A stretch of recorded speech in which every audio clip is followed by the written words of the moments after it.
అందరికీ నమస్కారం. Welcome to my channel. ఈరోజు బ్రేకింగ్ న్యూస్ ఏంటంటే, టీచర్స్కి గుడ్ న్యూస్ చెప్పిన టీడీపీ ప్రభుత్వం. గతంలో టీచర్లు బడికి రాగానే మరుగుదొడ్లు ఫోటోలు తీసి యాప్లో అప్లోడ్ చేసేవాళ్ళు. అయితే ఇప్పుడు ఆ యాప్ను తొలగించి విద్యాశాఖ మంత్రి నారా లోకేష్ గారు వారికి ఒక గుడ్ న్యూస్ చెప్పారు.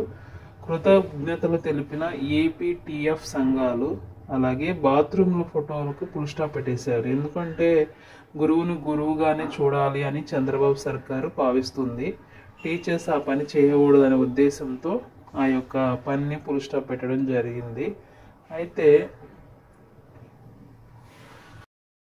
దీని మీద మీ అభిప్రాయాన్ని తెలియజేయండి. అలాగే ఒకదాని తర్వాత ఒకటి ఎన్నో గుడ్ న్యూస్లు అనేవి టీడీపీ ప్రభుత్వం తీసుకొస్తుంది. ఆగస్టు 15 కల్లా కూడా 3 పథకాలను అమలు చేసే ప్రక్రియను ఆగస్టు 15న ఏపీ ప్రభుత్వం ఒక గొప్ప పనికి శ్రీకారం చుట్టింది. అవేంటంటే తల్లికి వందనం పథకం ఒక్కొక్క విద్యార్థికి 15,000 చొప్పున అమలు చేయడం, దానికి ప్రణాళిక సిద్ధమైంది. అలాగే ఉచిత బస్సు సేవలు కూడా ప్రారంభం అవబోతున్నాయి.